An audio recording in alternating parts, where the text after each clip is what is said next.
Yeah.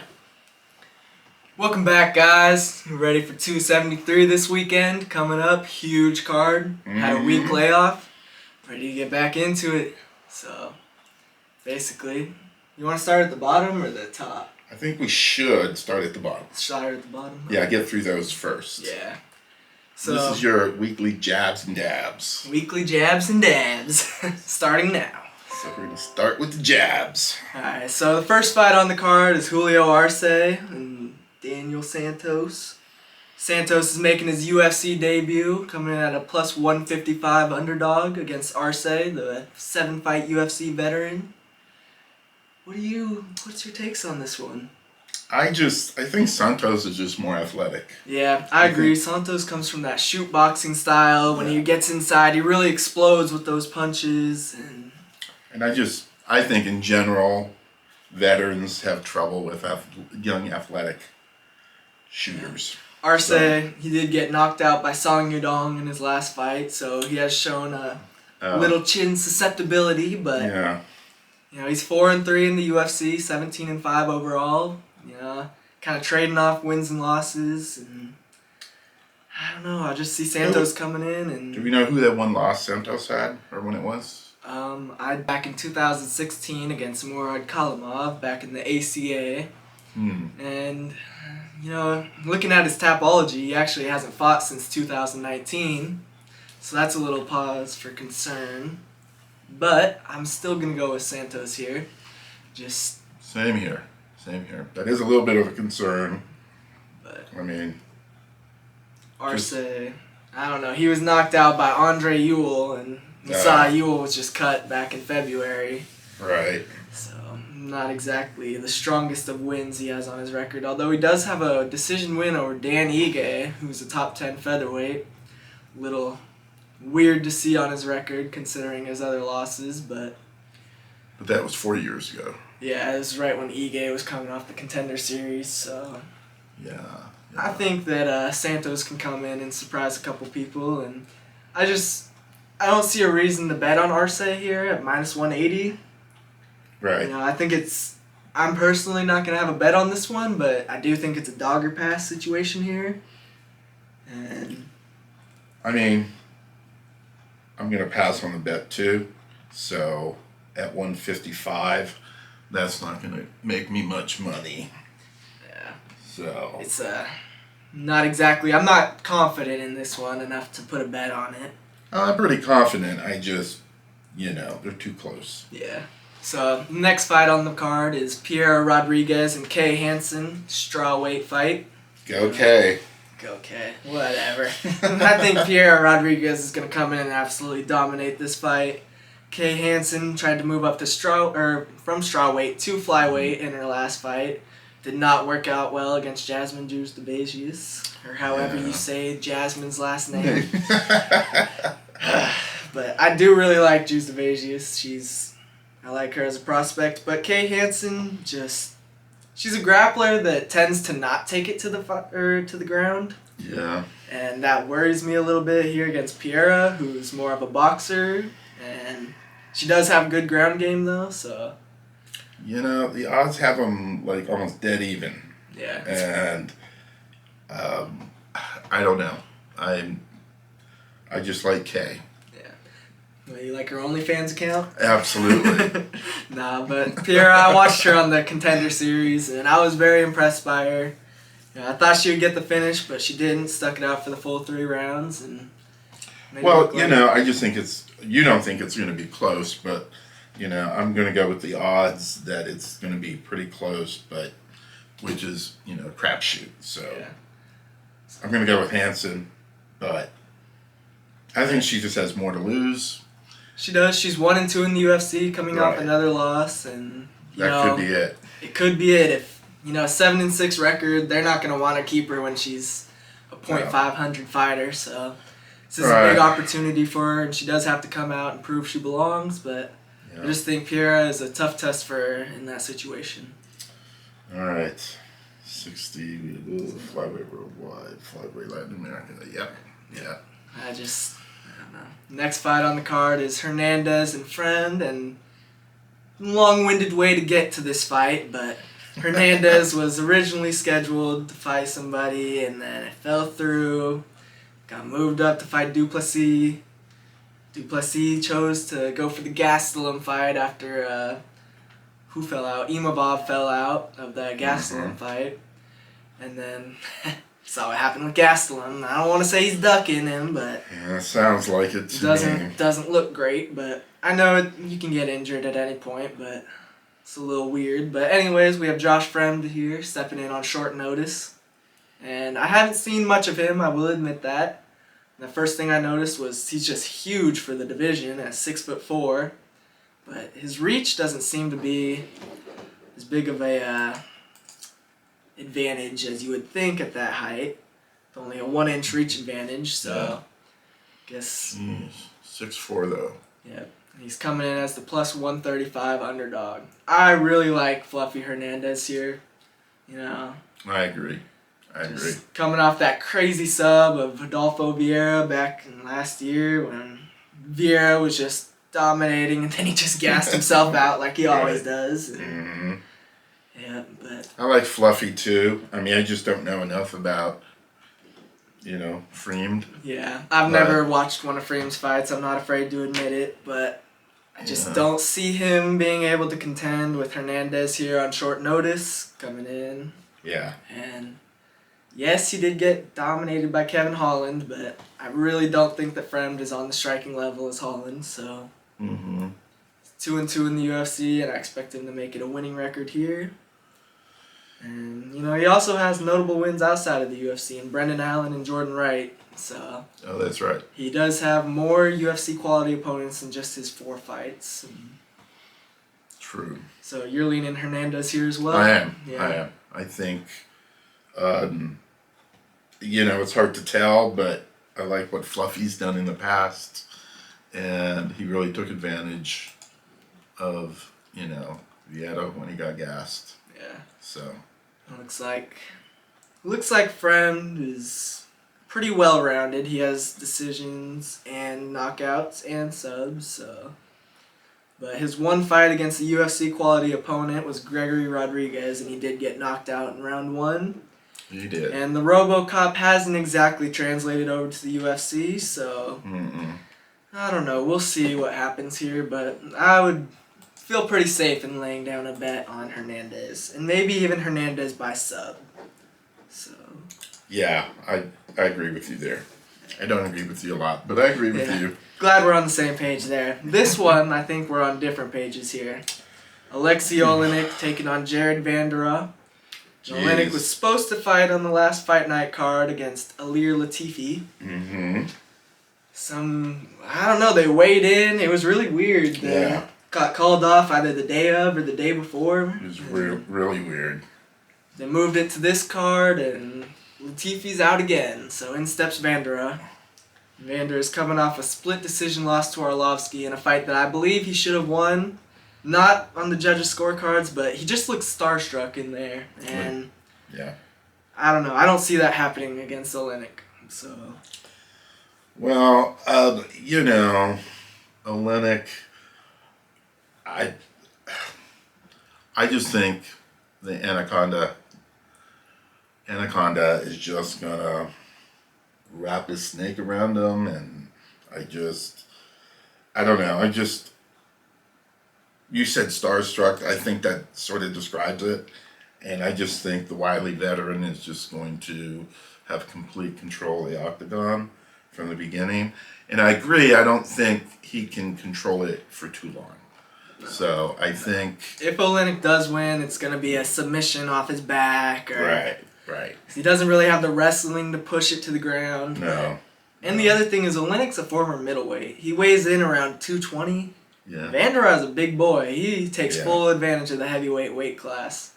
Last fight he weighed in 265. He doesn't exactly go down very easy, you should say. But, when you're looking at a 1-3 fighter versus an 8-7 fighter, again, they're both minus 110. Yeah, but Oleinik is on a 3-fight losing streak. And granted, it was against better competition than Vanderaa. Right. I think it was Derek Lewis. Wow. His last fight was against Spivak. Yeah. So yeah, Derek Lewis, Chris Dawkins, Spivak, all good competition. Young. Well, Lewis, not so young anymore. Got a crazy right hand though. Right. But I just lean in Vanderaa here, and I was leaning Latifi before he pulled out. So was I. But I think Vanderaa just changes the whole dynamics of the fight. Obviously. Latifi, I was worried he wasn't going to push the pace. He tends to hold back a little bit. I don't think that'll happen with Vanderaa. I think he'll overwhelm Oleinik, and he could pull off his signature Ezekiel choke, but he's over the hill in my opinion. Well, he is up there at 44, I guess. Yeah. So I would, but I just think he's going to do it. Well, I guess we agree to disagree on this one, just like the next one, actually. So I'll let you start out here. Well, with Mallet and Gall, I went back and forth, and it's been noted, one's a grappler and one's a stand-up guy. So, there's a lot to like about Mallet, but I went with Gall because he is a grappler, and I think Mallet he's gonna, when he gets down on the ground, I don't know, I just think Gall can have it. To say that Malott is a stand-up fighter is kind of a falsity, because he took 2 years off from the sport back in 2017 or 19 to literally train. He's a high-level black belt. He was training for the World Championships in BJJ, and he's Team Alpha Male striking coach, so I think he kind of has the best of both worlds here. Gall, he has 10 UFC fights, but he only has 11 fights total. I think Gall would have really benefited from some more regional experience before he got to the big show. If you click on his Tapology, none of his wins are still in the UFC. Except for... I remember you telling me this, yes. Yes, I don't know. Jordan Williams might still be, but if he is, he's... I don't want to be mean, but he's not the greatest UFC fighter. 0-3 in his time here. So... Yeah. His wins are over guys like CM Punk and Mike Jackson, Sage Northcutt, who, granted, is probably his best win, but that's not exactly the guy you want to be your best win. And, whenever he moves up in competition a little bit, like against Morono, Perry, Sanchez, just hasn't gone well for him. He's just not fluid enough in the striking. And Malott, all of his wins have been under 2 minutes. Gall has shown good durability, I'll give him that. But I just think Mallet overwhelms him, and it's not like his 2 minutes. Mallett's wins just regional though? Well, yeah, this is his UFC debut. It is. But he did have a 39-second guillotine choke over an undefeated guy in the Contender Series last October. And, I saw that. His regional wins, it's not like he's fighting, cans. Look at 7-0, 6-0, 6-1. It's a pretty good level of competition. And the one UFC guy he did fight was Hakeem Dawodu back in 2014. That was at featherweight, and I was watching an interview with Mallet recently. He's had, he's 7-1? He's had 8 fights in the span of 11 years. He started in 2011. He was a young guy back then, slender. And, Dawodu, I just think he needed to move up in weight for that, and he wasn't really ready to move up, and I think that kind of showed him. He took about a year off after that. And he moved up to 170, and he just looks so much better there, coming off 2 sub-2 minute wins. And all of his wins are sub-2 minute, and it's not like they're all knockouts or they're all rear naked chokes. It's a good mix. He has 2 arm bars, 2 chokes, and 3 KOs. It's not like he can go in there and he's a one-dimensional fighter. Well, I think the nerves are going to get to him in a big UFC event like 273, and it's not going to completely put him down, but I think the advantage that he may have will get outweighed by the nerves that he has coming in. If he had the exact same record, but he had 2 UFC fights under his belt, I'd probably give it to him. But I think the nerves are going to get to him, and Gall definitely will not have the nerves. I do really like to fade Contender Series fighters coming in on their debut, but I think there's just something different about Mallet. And the fact that he's going up against Gall, I don't really consider Gall to be too highly. Well, I think your initial idea to fade a Contender Series entrant is a good idea. Well, I'm going against my gut here twice with Piero Rodriguez and Mallet. But right. Okay. Moving up, we got Rosenstruck versus Tybura. I'm gonna skip the Aspen Ladd fight. I'm going Rocky Pennington here. I just don't like Aspen Ladd. I'm gonna be honest. She's had some weight misses. She just I don't know, the way she went at Miesha Tate after Tate called out her cornering. I don't know. I agree. I would go with Pennington as well. Yeah. We'll see if she even makes weight this week. True. But Rosenstruck, Tybura, I'm going Rosenstruck here. I have a big 20-fight parlay that I'm riding right now where it's 10 out of 20, and Rosenstruck is one of the 3 guys that I have from this weekend. I'm really trusting in him here. He's only been beaten by the top of the top. We got Blades, Gone, and then Ngannou are the only 3 to beat him. Right. And Tybura, he's ranked 10th. Rosenstruck is 9th. Rosenstruck is minus 155. Tybura is plus 135. So they're really close there. They're both coming off a loss. But I'm going with Tybura. Yeah. Tybura is going to look to get on top and pound away. He doesn't really have submissions, but he just kind of, like we saw with Harvey, round and pounds. Just gets on top and beats you. Yep. And, I don't think he's going to be able to get there against Rosenstruck. Saw Rosenstruck against Blades. He did a very good job of defending the takedown. Only allowed 3 takedowns. I think he is going to be able to get there. Well, you're picking Tybura, so I'd assume that you're thinking that. But I think Rosenstruck is levels above him on the feet. I don't think he'll get there in the first minute, but I think at least halfway through the first. And if he stays conscious the first... If he stays conscious. That's a big if coming up against Rosenstruck here. Rosenstruck, all of his wins, I believe, have come in the way of KO. Right. I'm not sure how good Tybura is at avoiding the big punch. Every single one of Rosenstruck's wins has come by KO. Yeah. And Tybura, he doesn't have the worst chin, but we have seen him put away before. Yeah. Against Augusto Sakai, Abdurakhimov, and Derek Lewis. That's the only thing that concerns me is that he did lose by punches to Shamil. Shamil, that was back in 2019, so it was more in his prime, but he hasn't looked great since then. Right. Shamil, that is, but Tybura was on a 5-fight win streak going into the Volkov fight. And I wasn't too impressed with either of the men in the Volkov-Tybura fight, to be honest. It was kind of a slow-paced, Right. Neither men really wanted to got to where they wanted to. And right.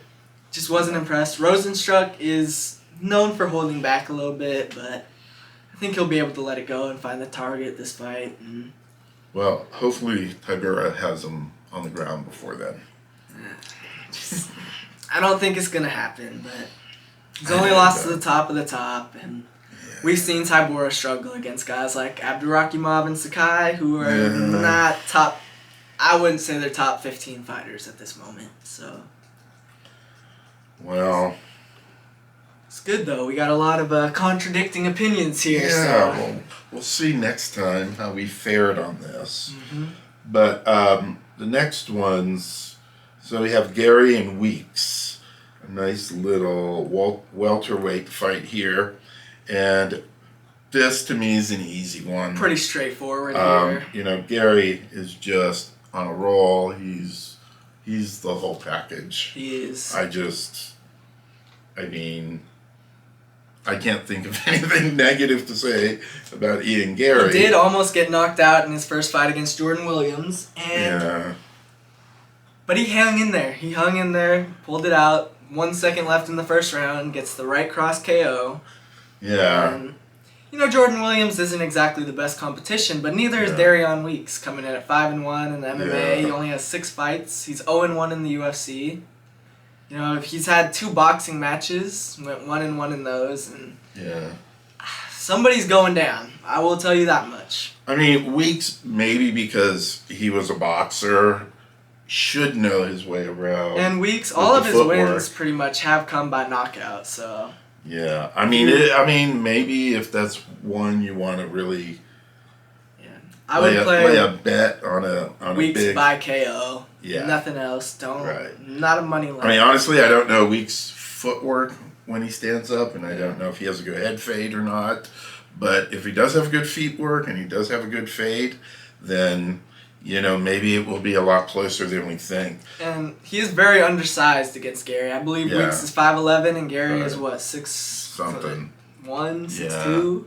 I thought it was more than 6'2". Might be, It's just, I don't know. We've seen Weeks against Barberena last December. Got decision there. Yeah. Pretty much all of his wins have come by KO though, so I am laying down a bet that this fight does not go down the distance. Right. Absolutely. I mean, yes, his last fight against Barberena went the distance, but Barberena is just a known gladiator Viking. Just keep coming, and right. Before that, every single one, you got strikes, rear naked choke, punches, and I'm definitely heavily leaning Gary here. I mean, 6'3", you're right. Yeah, 6'3". 6'3" versus 5'11". Their reach is not very far apart, though.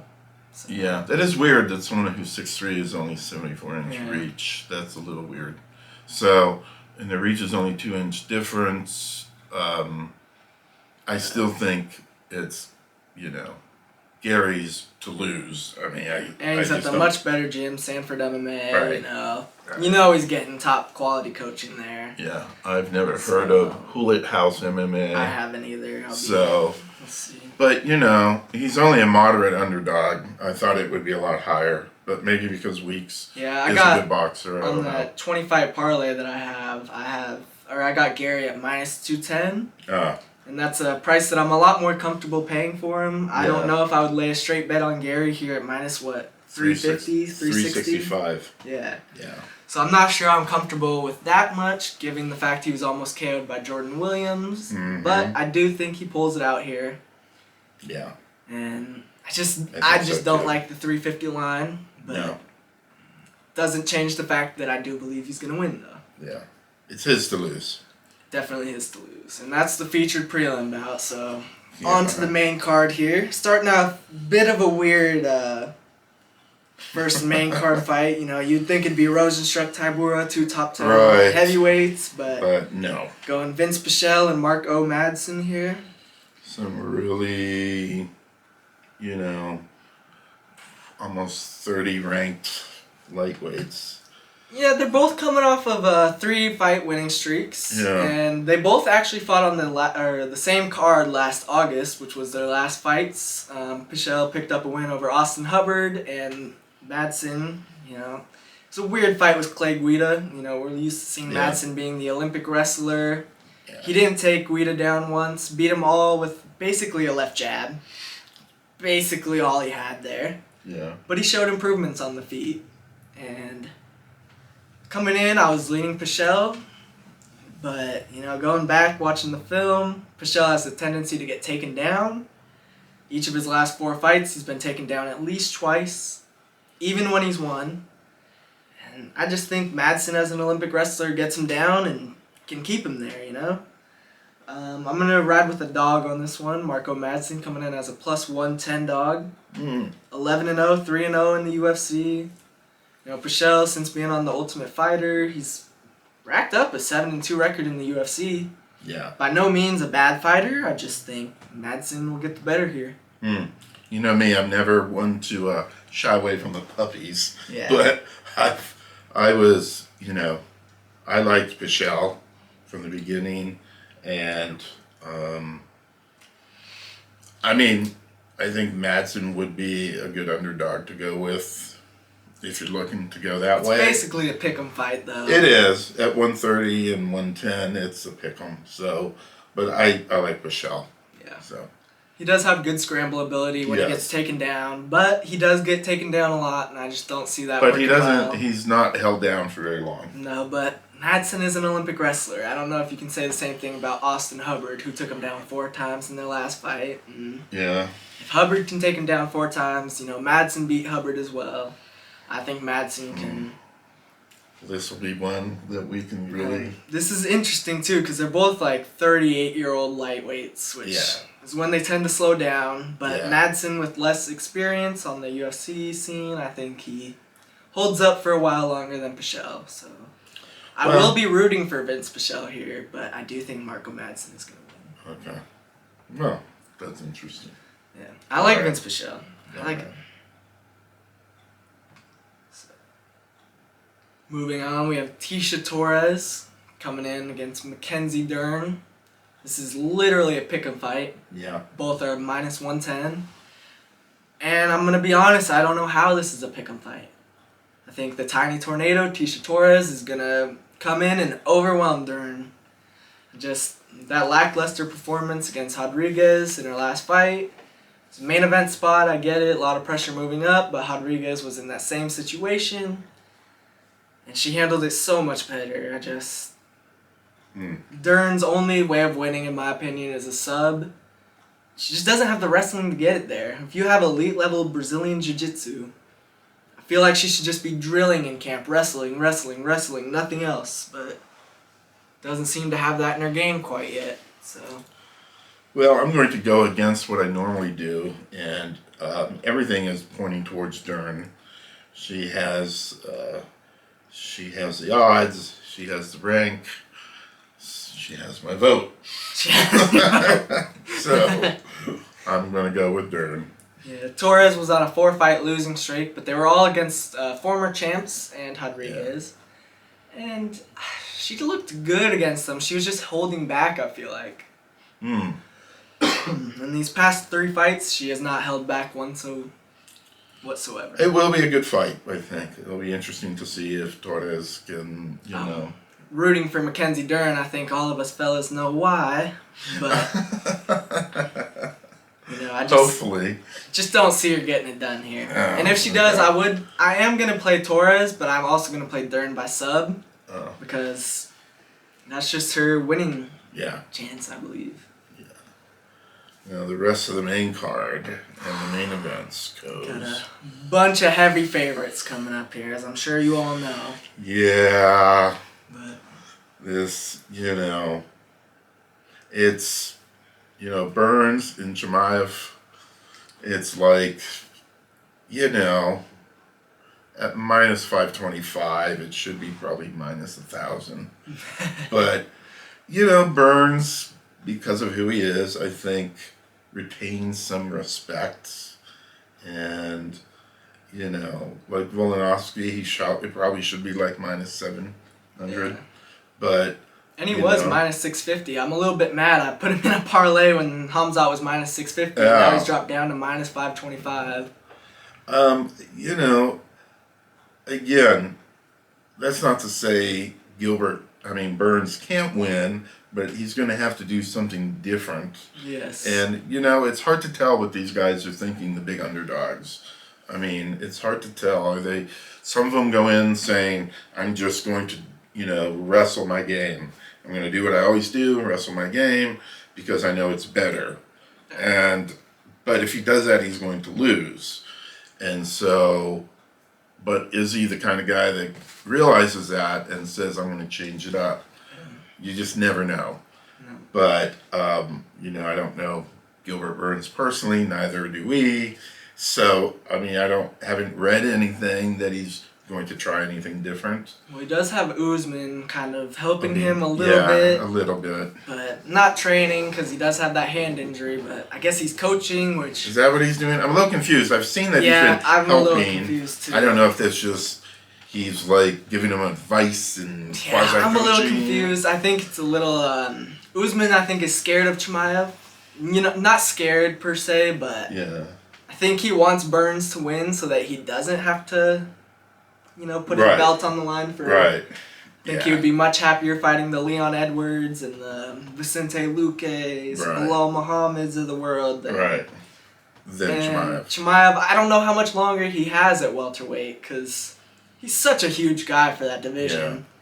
Yeah. And Burns is a 155er naturally, so... Yeah, so this, I don't know what Chimaev walks around at, so I'm not sure how much he cuts. I mean, he's fought at 185 before, and he said he has to cut down to get to that. So yeah. For him to be fighting at 170, we're gonna see, is the strength advantage on Chimaev's side? Does that outweigh the chin concerns from his, weight cut, losing that much weight? We'll see, because Gilbert doesn't have to cut that much, and he'll be coming in like he was training, about the same weight. Doesn't have to worry about draining himself. I mean, the good money's on Chimaev for obvious reasons. My money's on Chimaev. So you got to go with that. But you do have that little thing in the back of your head saying, And Gilbert by sub is plus 1,600. If you're gonna play a prop on that. Yeah. Brazilian Jiu-Jitsu world champion Gilbert Burns by sub, that's the prop to play. But just don't see it. I'm playing Hamzat inside the distance. It's about a minus 165 bet. I don't know why you get such good odds on that compared to the money line, because we've never seen him go past round 2. So. Right. And we have seen Burns finish before. He's been finished by the guys like Dan Hooker. Right. Which was Usman weird. Finished him with a jab. I mean, I don't want to say it. Like, obviously, he almost dropped Usman, made probably the closest fight. Maybe not the closest fight. Covington probably had the closest fight, but he was the closest to knocking off Usman with that wobbled. That he wobbled him with. And right. You have to give him his respect. I get the people that are saying this line is ridiculous, whatever, but no, I think it's a bit ridiculous that he's only a minus 525 favorite. And I mean, we've seen him. He's been hit twice in 4 fights in the UFC. He has 12 minutes of fight time in 4 fights. Right. If you're going with what's happened in the past, which is all you can do at this point, it's a no contest. So, and not in the technical sense, but in the real sense.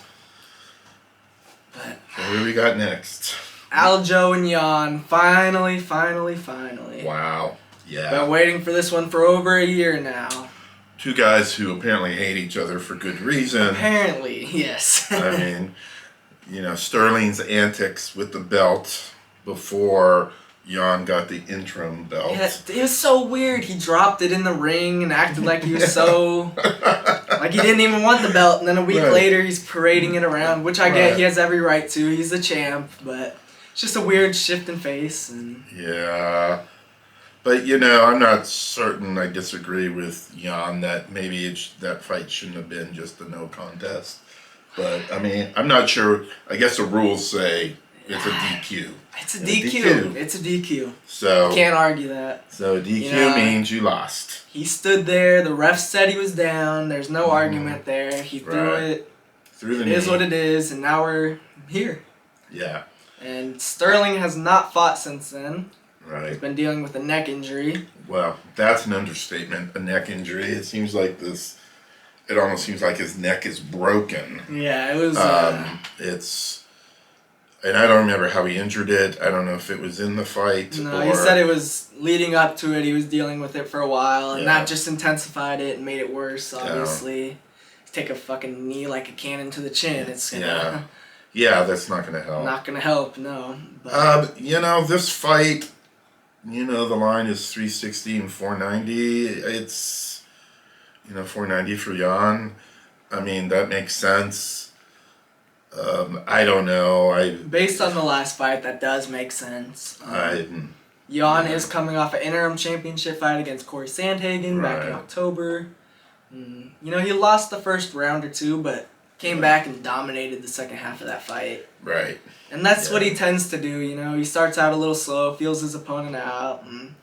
And that's the only time that Sterling's going to have a chance. Yeah, he won that first round and maybe even the second round in their first fight. But he was fighting very frantically, Yeah. It was like he was a lot of little pop shots, It wasn't really much damage. Jan had his guard up the whole time. It was just kind of weak little shots. And, he's 1 for 17 on his takedowns. And I get that Aljo was dealing with an injury and he wasn't feeling good and didn't rehydrate properly apparently. But...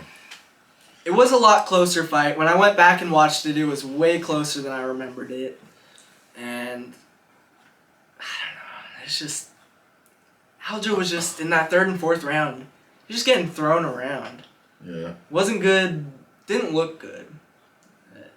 Well, I'm going with Aljo because I think he's going to have to finish it by round 2, and I think he knows that. And how many times do we see that?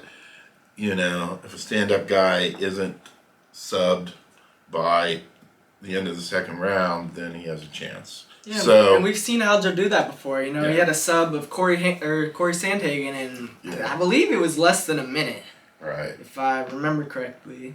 Because I think Sterling knows that if the bell starts for round 3, he's done. He's at a big disadvantage there. Yeah, it was a minute and 28 seconds, but we've seen him latch onto the neck, and I'm going to put him in my parlay that he gets it done by the end of round 2, and Jan's going to be surprised. Yep, I'm going to go with Peter Yan here.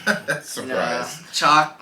Rock chalk, but I could definitely see Aljo winning. After watching that first fight, it is a lot closer than I remembered. And he could definitely pull the sub off in round 1 or 2.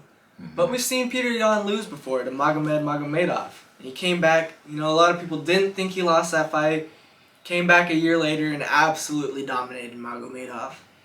So I think that we see a quicker starting Peter Yan in this fight. And I think he gets the finish here. If we're being completely honest, I do think he gets the finish, and I could definitely see Aljo getting the sub round 1, but other than that, I think it's a pretty safe play to play Yan here. What kind of finish? Probably a ground and pound TKO. Okay. Maybe drops him with something and starts following it up, but okay. I think we'll agree to disagree again. It's a lot closer than the odds make it seem. Yeah. It is a lot closer than that. Hopefully. I mean, if these odds are correct, then, Sterling shouldn't even be in the fight. Yeah. But we've seen him earn his way up there. He was on, a 5-fight win streak before the title fight. Yeah. He had every right to be in that title fight. He didn't get there by no chance, Right. And Peter Yan, before that, people like to forget, Yan didn't face the best competition leading up to his title shot. He fought an over-the-hill Uriah Faber. Right. And then he took the belt from Aldo in an interim. Yeah. Well, I think that was an interim. Yeah. But, look at this. He fought Aldo, Faber, Rivera, Dodson. Yeah. All very, very tough opponents, but all in the latter halves of their career. Right. And Aljo was kind of the first young and up-and-comer we saw him fight that was at the top of the division. He dealt with him well, but I think we definitely saw some holes in his game. And then against Sandhagen, he started slow as well against one of the young guys, but definitely picked it up and easily got the win, But, well, it was a UD, so, he didn't finish him, but Sandhagen's good. Sandhagen is very good. And, they both have wins over Sandhagen, so. Yeah. And Sandhagen is fast. Very fast. So. But he doesn't provide the takedown threat that Aljo does, which is another reason that Aljo... Yan can really let his hands fly when there's no threat of the takedown. Yeah. And against Aljo, he can't really do that. So. No. Let's see. Which brings here. Alexander the Great Volkanovski coming in against the Korean zombie, Chan Sung-jung. Huge favorite for Volk, minus 720. The zombie's plus 500. Yeah. I was thinking, I think it's sort of sad. We have the zombie who's, I'm not sure emotionally, but physically he seems a little over the hill. With last shoulder. November he just said he fully slapped tear, Yeah, fully slapped tear. He said he was going to be out for a year. It's 5 months later. So 5 months later you're going to come back against the great? I think he realizes this is his last chance, and for those of you that don't know what a slap tear is, basically your labrum is torn in both the anterior and posterior parts, which is the front and the back. Not a good thing, and it was not his first surgery either on his shoulder. He had his shoulder pop out in one of his earlier fights and had the same thing happen, so... Just not sure after watching more video... Some last night, I was leaning as an underdog for the zombie, thinking he had that just dog in him. That dog in him that a lot of Asian fighters have. and they don't, when they get knocked down, they just come back even stronger. But, I didn't realize the shoulder injury was as bad as it was. And I saw some video on him, and he's just sluggish and sort of over the hill. I think sluggish is a good way to describe it. He's coming off a win over Dan Ige. Dan Ige is ranked number 10 in the official UFC rankings. It's not really a win that pushes you into the championship. What kind of win was that one? I can't. UD. UD. Yeah. It's not. Yeah. He didn't finish him in some spectacular fashion. And since then, we've seen Ige be beat by Josh Emmett in the fight where Josh Emmett knocked him down twice. Yeah. It was a more convincing win, in my opinion, than the Zombie win. Yeah. So again, there's not much to this other than it could be a really sad main event. It could be very quick. And the only thing giving me slight pause is the fact that Zombie is with Cejudo for this camp.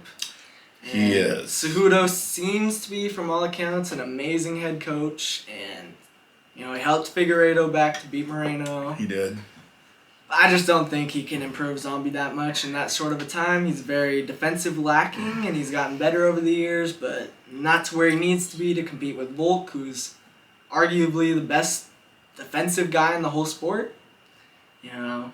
His submission defense, Honestly, I thought maybe I'm wrong, but I thought Volk would be a better fighter for Cejudo's camp than the Zombie. I never pictured the Zombie being really Cejudo's kind of fighter.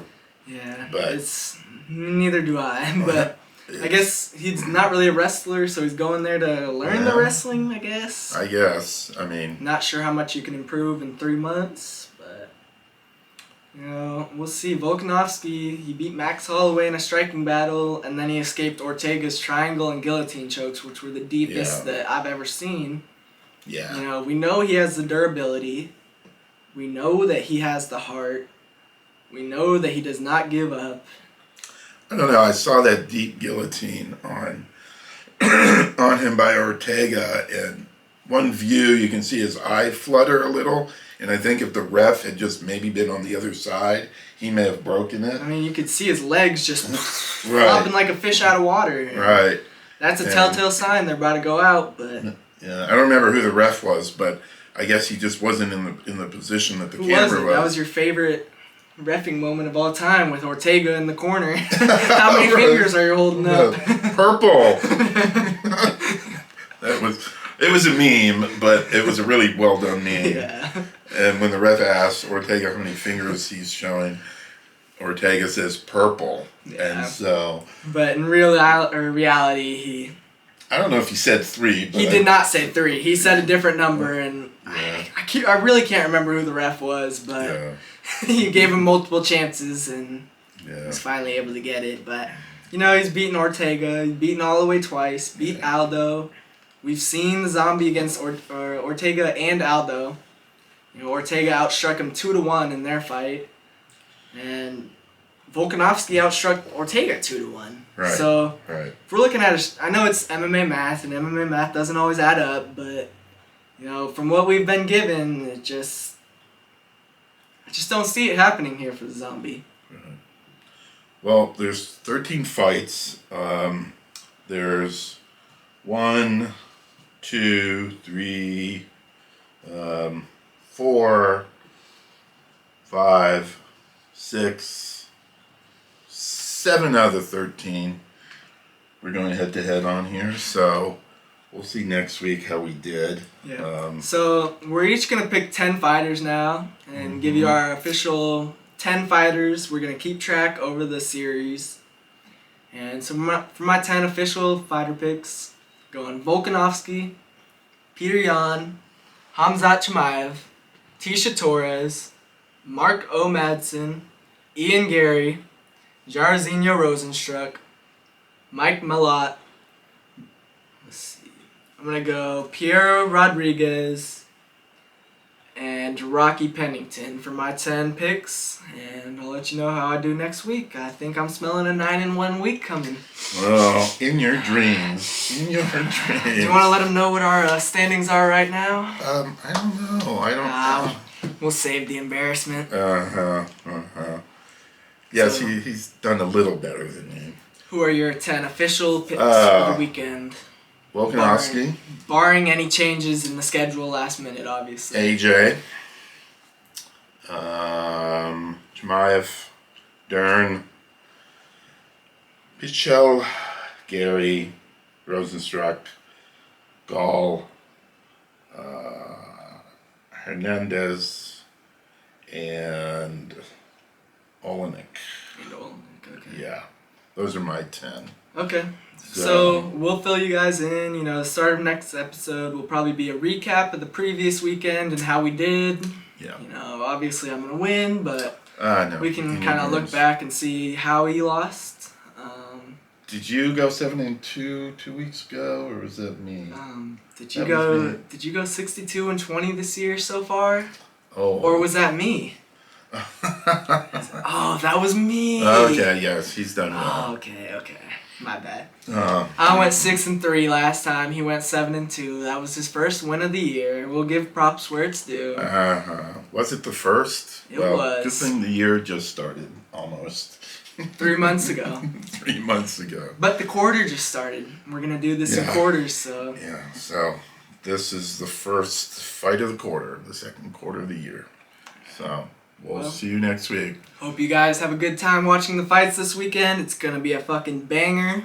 It is. This is especially coming off of weeks. I love when the UFC does that. Give us a week in between the fight night and the pay-per-view. Right. It really builds up the pay-per-view. I think they should do that for every pay-per-view. Yeah. Gets everybody. I've placed way too many bets over the last 2 weeks. Just there's nothing else to bet on, man. Right, exactly. But all right, we'll see you guys next week. Thank you for jabs and dabs, right?